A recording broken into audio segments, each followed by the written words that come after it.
Good morning everybody, and welcome back to another episode of my main progression series where I'm trying to max my main account. God damn, does it take a long time though. You can see the stats on screen right now. We ended the last episode at 2,137 total level. So we're getting there. Now to keep things interesting, for the majority of the series I've just been trying out things I wanted to do. Sometimes that's been the meta training method, other times not so much. For example, right now I'm trying to get 99 thieving just from thieving elves. Yes, it's a lot slower, but the money right now is absolutely insane. As always guys, if you do enjoy the main progression series, let me know with a like on the video. Helps me out a lot. Gets my video out there to other people. Thanks again, and let's get started. Now, after quite a bit of trying, my friend and I have both managed to get a greater demon task. Kind of hard to coordinate it, but we did it. Now, because we're both on task, Zamorak actually dies sometimes in like 5 seconds. He's kind of a piece of warm butter at this point. There is the first drop for me, an elite clue scroll. I will probably get to that in a bit, but these trips can last quite a while. Okay, a Staff of the Dead, not bad. That thing is not worth as much as it used to be, of course, but that's still about a 4 mil split, so yeah, that's something. Still would like something to my name. I mean, I have quite the Steam Battle Staff collection, but nothing else from this boss, unfortunately. Ah, that looks beautiful. Finally, a Zammy Spear in my name. I'll add it to the collection. Zammy Spear is still worth around 10.5 mil, so not a bad split. It's still over 5 mil from that. And we got that in kill count 211, so a little over drop rate for me. However, combined, I would say we're still kind of lucky. So you know how when you're killing Dagonoth Kings, it's called the Lord of the Rings if you can get all of the rare ring drops in one trip? What do you call it if you get all of the uniques from Zamorak in one trip? Because we're almost there. All we need is, I think, a Zammy hilt. And we've gotten one of every drop in the last 2 hours or something. Okay, unfortunately, we didn't quite get every drop, but that's still a fairly good trip. After splitting everything, I think I'm gonna get around 7 mil from it, and that took about 2 hours, so not bad. Now, if we have a look at my stats, one thing you might notice is that Hunter has been one of my lowest level stats for a long time now. Finally, we have it up to 80, which means we can now partake in the Herbivore. So I'm going to get started with that. Now I'm probably going to be doing Herbivore 299, partly because we get a bit of money and mostly because it's very AFK. Now to be able to do the Herbivore effectively, we do need to buy the Herb Sack, which luckily we do have enough Slayer points for. If you don't have the Herb Sack, you're going to be banking very often. The other kind of question here is, do I buy a Ring of Endurance? It is pretty useful here, but I don't really have extra money right now. Now this is actually my first time doing Herbivore. I've heard it's very relaxed, at least compared to other high intensity hunter methods, and when you're doing it properly you can get around 150,000 experience per hour, as well as there's also a fairly cool pet from it as well. Oh, there we go, our first level coming in here, 81 Hunter. Now if I end up going with Herbivore 299, I think it's going to be maybe a 70 or 80 hour grind from where I am now, which isn't awful. There we go, another level coming in, 82 Hunter. And so far I am actually liking the method well enough. Okay, I think that's going to be the final level for now. I just did a 4 or 5 hour stint of Herbivore and we already got to 83 Hunter. This is a pretty similar speed to Black Salamanders, but way more AFK, and you know what? People don't randomly kill me here, so that deserves a big thumbs up. Back at the thieving grind again, guys. Another enhanced teleport crystal on Thieve 2,700. We're so goddamn lucky here. I think we still have over double the amount of teleport crystals that we deserve, but I will take it. These things are actually going up in value right now, so we actually just made 5.2 mil from that. So we are still chopping away happily at the redwoods here. One thing I was kind of thinking the other day is, do you think it's worth having a crystal axe here? The main drawback to using a crystal tool is that it's normally very expensive. However, we don't really cut that many redwood logs, so we wouldn't actually be going through that many charges very quickly. Finally, after quite a few hours, there is 91 wood cutting. We are nearly halfway. Anyway, let me know what you guys think. Crystal axe or no crystal axe at redwoods? Do you think it's worth it?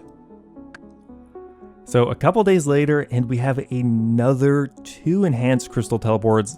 And it's actually so crazy how good the money is right now for this. Because of the new Bow of Faradinin, enhanced crystal teleport seeds are worth so much right now. So last time I sold them for 2.6 mil, and now we're able to sell them for 3.4. That's crazy. We're gonna make over 7 mil just from that one lucky drop, which you can expect to get every couple hours or so.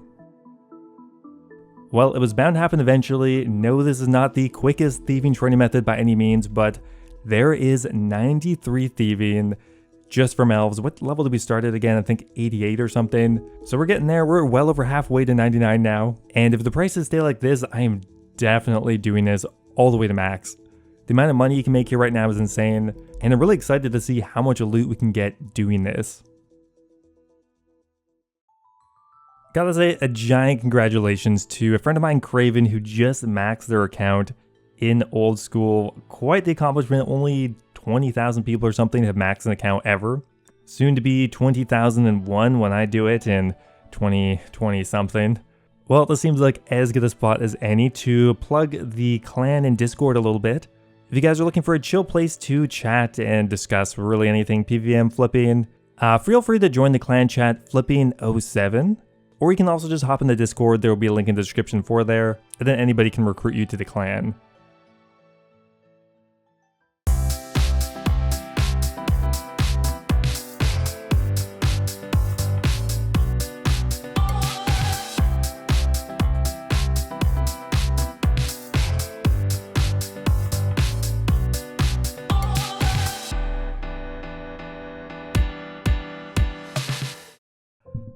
Now, one thing Duradel is definitely not lacking of is Hellhound Tasks. Luckily for me, I do like Cerberus, but I mean, eventually we'll probably stop doing every Hellhound task we get because they take a while. One task might take me pretty well the entire day. That said, I am breaking up the Twisted Bow now, finally. The Twisted Bow is pretty much the same DPS as Arclight, however, Arclight has a fairly finite amount of charges, so I would like to save that for other bosses instead of Cerberus because the T-Bow is, I think, just as good. Well, there's my first drop in quite a while, an Eternal Crystal. At this point, I would much rather a Smoldering Stone, but hopefully that is enough dopamine to keep me going for a while. Well, there is another task done. We're finishing off at Cerberus kill count 1,728 for a total experience gain of 100,000. They really do give you a lot of experience per task. They just take so goddamn long though. Well, there we go. We finished up the Master Clue Scroll. Will I be disappointed? Ooh, that looks very disappointing. Guess it's not terrible though, but come on, something better than that. Well, it looks like we're heading right back to Cerberus. Now, I think we'll actually get a Slayer level from that one. Now, this level has taken me quite a while, and now that we're only 2 levels away, I'm kind of motivated to just bang out 99 Slayer. So that Cerberus kill should do it. There is 97 Slayer. There are no more things to unlock except one, that being the Slayer Cape, which actually has a fairly nice perk to it, and just looks really badass, so I'm pretty excited to get it. Probably should do the Karamja Elite Diary now. There's no reason to do it after 99 Slayer. Rune crafting though, Okay, another Master Clue Scroll done from Cerberus, and that looks even worse than the last one. 192k for all of that trouble. That was a long Master Clue too. You know what, guys? I think I am gonna get the Crystal Axe. I don't even know how much money per hour that would tack on. Probably not very much, because you really do not chop many redwood logs every hour. We just hit 92 woodcutting, and we still have a lot of experience to go, so I think that might actually make a notable difference. Even if it increases our XP per hour by 5,000, 10,000, that's probably going to be worth the cost. I may invested like 150 mil into mahogany planks. I can probably sacrifice another 10 mil or something just to speed up woodcutting a bit. Now, just this morning, a new perk was added to the Slayer shop, and that would be the ability to store a task for later. This is something I think I would actually take advantage of quite a lot, so we're going to try to grind out the amount of Slayer points required to be able to buy it. It's kind of expensive, 1,000 Slayer points to unlock it. We are pretty deep into our Slayer grind at this point, but I still think it's going to be very useful, even post 99.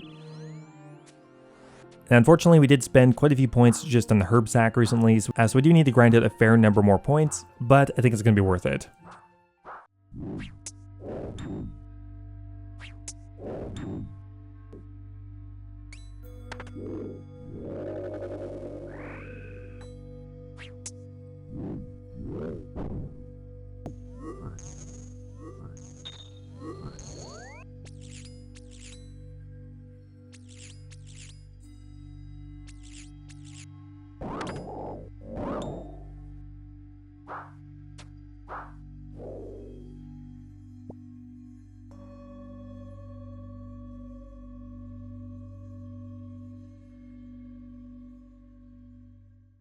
Well, there we go. We finally can afford the new upgrade. We have 1,017 Slayer points. A smarter person than I would probably save up a bit more than this, but as I want the upgrade like right now, we're going to go ahead and buy it. No more skips after this though. So now going forward, if I happen to get a Cerberus task I don't feel like doing, or maybe a Hydra task, I wonder how that would work exactly.